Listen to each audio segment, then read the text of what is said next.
But yeah, my name is Gavin, and I live with type 1 diabetes, as most of the panel do as well. And I'm into more enduring kind of exercises and activities, ultra endurance kind of things, similar to Roddy as well. There I am, in fact, just behind you. So I've been around the world in the last few years, really, doing a number of challenges, and it's always been to work with different diabetes communities to try and pass on that encouragement factor. I found that education is very important, as we know, with type 1 diabetes, but where it goes best hand in hand with is with the actual encouragement to say, yes, you can still do it, and this is exactly how you do it. And from my personal experiences, that's where Diathlete comes from. I aim to try and combine that education with the encouragement, because I didn't really receive that when I was younger. So there's some of the things I do now is sports clinics. I call them Diathlete sports clinics, and the key thing there, where you get through to people, is the smiles on the faces, and it all comes from personal experiences. Now I partner with a lot of NHS trusts with those personal experiences, and I try and get people motivated. Now you see me as a child myself on the screen looking a bit silly. I'm just a Superman. I'm actually going to betray Superman, and I'm going to quote Spider-Man. In Spider-Man, Uncle Ben, he goes, with great power comes great responsibility. Now, I think with type 1 diabetes is actually the reverse of that. With great responsibility for your daily health, testing your blood sugars when you have to test your blood sugars, taking the insulin that you need to take. With that responsibility in your daily management of type 1 diabetes comes the great power to go and achieve anything you can in your life, whether that's in sports, whether that's in presenting on TV, whether that's in radio, or whatever you want to do in your lives, you have the power to go and achieve it as long as you're responsible for yourself. But my early experiences with diabetes wasn't positive. I was diagnosed January 2000, on the turn of the millennium. I won't block myself out there. There I am all muddy as a kid. My life before diagnosis, and after it as well, was always associated with sports. Exercise, exercise, exercise. I was always kicking a ball around the garden, smashing the windows. And my dream when I was a child was to play for the best football team in the world one day, Crystal Palace. Any Arsenal fans? Or Chelsea? So yeah, I was always playing football, and then of course suddenly I got diagnosed with type 1 diabetes. Didn't have a clue what that was. It was about 17 years ago I got diagnosed with type 1 diabetes, turn of the millennium. That was a good start to the new millennium.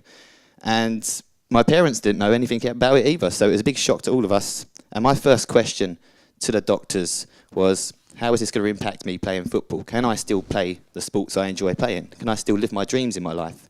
And to be honest, we've got a lot of dedicated medical professionals here today, and it's great to see. But I didn't really have that when I was younger.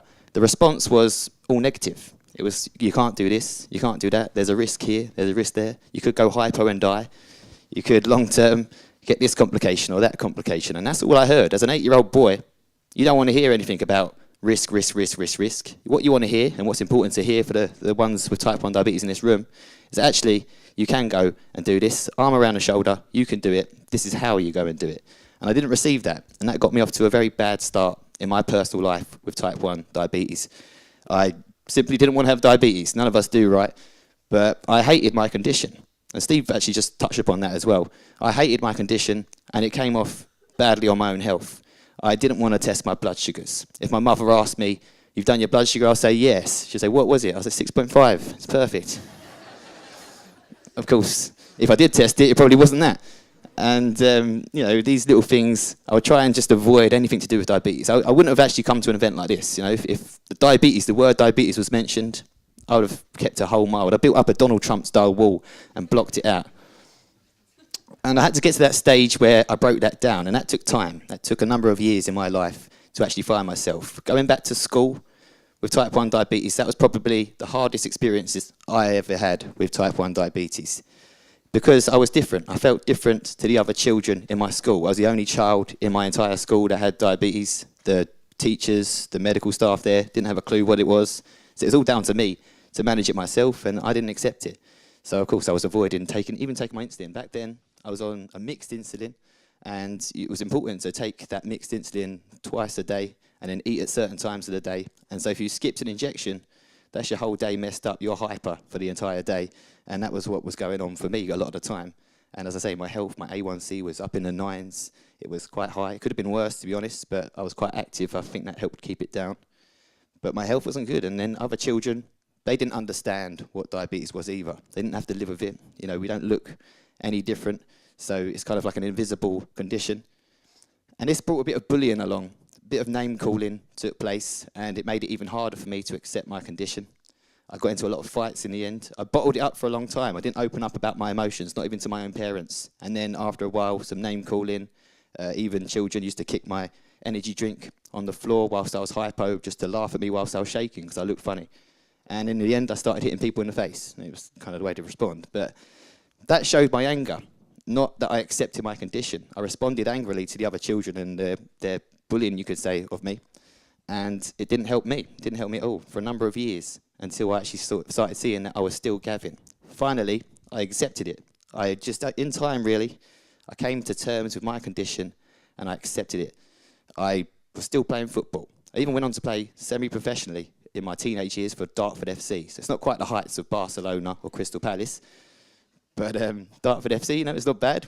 Got to play against Gillingham in the FA Youth Cup, hit the crossbar with a header. I nearly came close to actually scoring against a professional team. So diabetes there and then was never going to hold me back. And once I got into that good place, finding myself, my friends, my way in life, diabetes became my friend, and that meant my control effectively became a lot better. And Diathlete really started eventually from that. You can see there I'm running, and I got into the crazy stuff when I was a bit younger. I got into the I guess it would be called endurance, ultra endurance kind of running. When I was 17 years old, my first ever challenge was to run 29 miles. You can see just down there in the right corner, that was my first ever run, 17 years old. I wanted to support my local diabetes clinic. There had been news that they was about to close down. There was financial troubles in my area for the diabetes centre, so I decided to do a bit of a fundraiser. The first time I'd ever opened up about my diabetes really publicly was to try and raise some funds. I had 2 friends down there. We planned to run this coastal path, the southeast corner of England, and they was going to run it with me. They didn't have diabetes, but they was going to run it with me, supportive friends. Then we looked into the distance, and it said 29 miles. And they said, we're going to cycle this one, Gavin. So I decided to run it, because I'd said I would run it. And what I found was I didn't really get much support. I mean, my family supported, and that's key. Your family being there for you, your friends being there for you, but they were also, I could sense the fear of when I said I was going to run 29 miles. They were scared something might happen to my diabetes. The local newspaper, I got to raise a bit of awareness, I guess, in the press. They did support helping raise the funds. But the newspaper article said, plucky teen. And then basically in small print, is he's crazy, he's going to fail this challenge, but support him anyway. And that's the sense. It was kind of like he's got no chance. But I knew I had a chance. I was pretty good at the energy stuff. I was always energetic on the football pitch, and I've been putting some good times in training. I kept quiet about that. And in 3 hours and 1 minute, I completed that challenge. So it goes to show you, diabetes doesn't have to stop you. To be honest, I was a bit gutted about that 1 minute, you know. But you can also see in the background there, I had to learn the hard way. I'm on the floor. I'm having a bad hypo. That's in the Isle of Wight. It's 70 miles. After the 29 miles, I got a bit carried away, and it went to 70 miles after that. Got bigger and bigger as it went on. And I had a serious hypo. I just changed onto bolus and basal insulin. And that background insulin, the basal rate of insulin, what I learnt there, as you can see clearly, if you have too much of it whilst you're running at the same pace, that does really affect you. That aerobic kind of exercise drops your levels during the activity. And I just crashed into a serious hypo. The blood sugar said LOW. I was out of it. And so I had to learn from experiences to make sure that never happens again, and tweaked my insulin over the years. I did trial and error. I tweaked my insulin. I had more carbs, less basal insulin, and I found my own comfort zone whilst taking on these activities. And so now I have those experiences to pass on to other people, but I had to learn, as I say, the hard way. I got there in the end. And then the challenges, they got a bit bigger and bigger and bigger. But they got me the honour of being a London 2012 Olympic torchbearer in London 2012, my home city. I'm from southeast London, not kind of this area, not the touristy parts. You don't want to go to Woolwich on a tour bus, put it that way. But I got the honour of being a London 2012 Olympic torchbearer for those previous achievements in my younger life, my adolescent years of living with diabetes. And that would have never happened. That positive vibe in my life, that positive experience in my life would have never have happened of being a London 2012 Olympic torchbearer if I didn't change my attitude. When I was younger, maybe some of you guys here, I was your age and I didn't want to have diabetes. If I continued in that vein, I wouldn't have got anywhere in life. But then I got to that point where I was accepting my condition, and that helped me see life in a better way, get a better control of my own health, and help others along the way. And I was a London 2012 Olympic torchbearer. You can see how busy it is all around the streets. Thousands of people came out. I was high-fiving people, signing autographs. I signed an autograph. It was crazy. It's like I woke up like Prince Harry that day. And then I did something even crazier. It'd always been in my mind. I wanted to do something to reach communities directly and just get over that barrier of diabetes can stop you, because it can't stop you in life. And so I wanted to do something really extreme. And it took a long time to make happen. It took years to try and prepare for it. Again, I couldn't really get the support to begin with, so it was all my own work to try and design these routes of running from John O'Groats to Land's End. I didn't do it directly. I did it city to city. I did it 30 miles a day for 30 days. So it was a whole month of running over a marathon. And why I did it that way, to get to different parts of the country, was to involve the local diabetes communities. After a long time of trying to plan out how I could do this, I figured the best way was to involve those living with diabetes like myself. That's what it's all about. And that changed my life. I mean, originally it was a fundraiser, and I did raise some funds for Diabetes UK and JDRF. But actually what I found was you could directly influence people, and that goes a long way. Even you guys in this room, whether you're parents, whether you're professionals, and of course you guys also living with diabetes, you have that power in your hand to actually go and change someone else's life. If you look after yourself first and foremost, you're a motivation to the next person, and then the next person. You can reach more people and change their lives too. And that's what I was finding with this challenge. I was running marathon after marathon, and it's all well and good me telling you how I got on. Makes it sound easy, perhaps, that I was running all these marathons. But of course it wasn't. At the end of the day, I was so tired. Sometimes I was limping over that finish line. But I'd get there, and then I'd have young people like this on your bottom corner here, Angel. Just a young child. I think she was 6 years old at the time.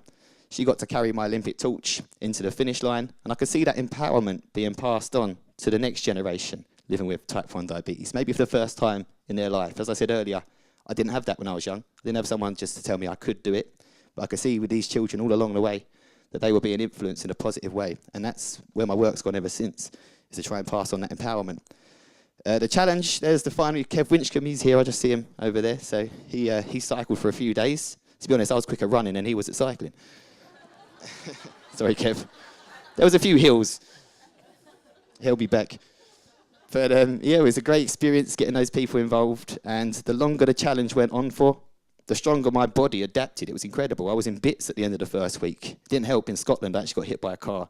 It was probably you see I run with a Union flag. It was probably an extreme SNP sport. Maybe Roddy got me there.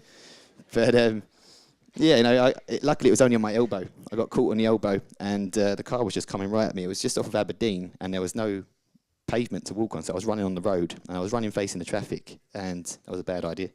The car just didn't slow down, and I just kind of moved out of the way, and this wing mirror caught me on the elbow. So it could have been a lot worse. That could have been a challenge, maybe life over right there. I did survive.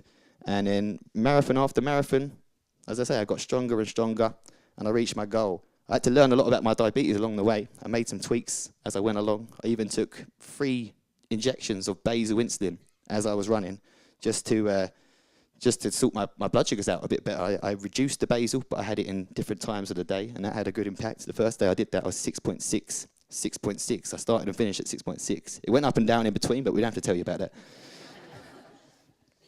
And then after that, I went kind of international. These are a few of my global challenges, and I'm just going to quickly get through some of these. But Australia was the first ever run I'd done overseas. That's in the top corner. And you can see, again, the local community, young people like myself once getting involved with the run. I think that was about 50 miles. Bad thing there was I didn't wear any sun cream, and it was about 40 degrees that day. So it was pretty tough, and I did have a really bad hypo because of the heat. Really wore me down. This was probably one of my main fundraising challenges in the United States. I ran 7 marathons in 7 days around Long Island in New York for Marjorie's Fund. This charity do really great work because they're supporting young adults with type 1 diabetes in developing countries. And so the money we raised went to my friend called Lamin, who's in the Gambia. And he's actually from that, with the supplies he got and the education that he can pass on, he was able to actually get 2 patients' blood sugars from, well, A1Cs from above 14% down to 7%. So the work he does is incredible, and Margie's Fund helped him to do that. And cycling is not something I like doing at all. I'm a runner. I don't like having a stiff backside. That challenge I was invited to do in 2015, to cycle from Brussels to Geneva. It was 1,500 kilometres. We had 9 days to get through it. You see some of the guys down there, Team Novo Nordisk, and then at the, proper cyclists, they have multi-1,000-pound bikes. I had a 100-pound bike I'd stolen off my friend down the road. Still got that, by the way. So they were doing it in about 6-7 hours each day, and I was out there for about 12 hours. But it's not about the time you set. It's about achieving your goal, getting to the finish line. That's what diabetes is all about. That's what life's all about. Keep going, and you get there in the end. Just don't give up. And that's what I did in that challenge. And although the cyclists were much better at riding on the bike than I was, I think they respected me a bit more come the end of that challenge, because I was not giving up. I weren't putting in the flag. I was getting to that finish line. Whether it took me 12 hours and I missed dinner, I'd still try and get there quite stubbornly. And you get there in the end, as I say, in life with diabetes. So what I want to tell you all is that you're never alone. As you can see, you just look around you. You're all in this cause together, and that's including the medical professionals. You can all learn from each other. And those are young leaders, all young adults living with type 1 or type 2 diabetes from different countries around the world. And I was one of them in 2013, my first international experience. After that, my eyes were opened. Actually, we're quite lucky in the UK. I'd never experienced anything outside of the UK in terms of diabetes before then. But what I experienced there was, people in parts of the world who don't receive insulin, who have to pay for their own insulin to survive. And if you're living in Africa, in parts of Africa or parts of Asia or South America, where you don't have that income, you've got great struggles ahead of you to try and just keep alive, long-term and short-term. So my eyes are really open to do some work around the world. This is Reginald. He's from India. He's no longer with us. He actually had a bit of money to him, so he should be here. He should be with us. But what happened was his education, the doctor he had told him to come off of insulin, go on a herbal way of living and treating yourself. And of course, now he's no longer here. So there are key issues all around the world that need changing. And you guys in this room who have the experiences of living with this condition, that power is in your hands to go and change the world. It is, the whole world can be changed by you. Just through looking after yourself first and foremost, being positive and getting out there and making a difference. Costa Rica, one of the more fortunate countries in Latin America, but still a big lack in healthcare in some of the supplies they can get. Romania, Eastern Europe, they're in the EU, but they don't really get test strips out there to test their blood sugars. So I run a half a marathon out there. I do it every year with this charity called Escoted. Half a marathon in Romania is about a marathon, by the way. Not quite marked out. Some of the young leaders doing a 5K from all around the world, and that's in Ghana, West Africa, where again they have to, in a large part, have to get their own supplies for themselves. They rely on external kind of supplies from charities being given to them because that NHS system isn't there. So to conclude, you see NHS on the news, and usually it's a negative story. But without it, we wouldn't be alive. So yeah, there could be tweaks to that system. It could improve. Of course, everything can improve. But ultimately, who's going to improve it? You're the guys with the experiences. So I think you can do it. You can go out there and make a difference. Your voices all count. You can see me holding the torch. You can see me with people in different parts of the world. And I've actually been to 39 countries in my life, mainly in the last 3 years, all because I have type 1 diabetes. I don't let it affect me in a bad way. As I said to you guys, the power is in your hand to actually make a positive impact all around the world. And it starts day by day by managing your blood glucose, being responsible, and you have that great power to go and achieve. So thank you. I'm open to any questions. I don't know if I overspoke there, but thanks for having me.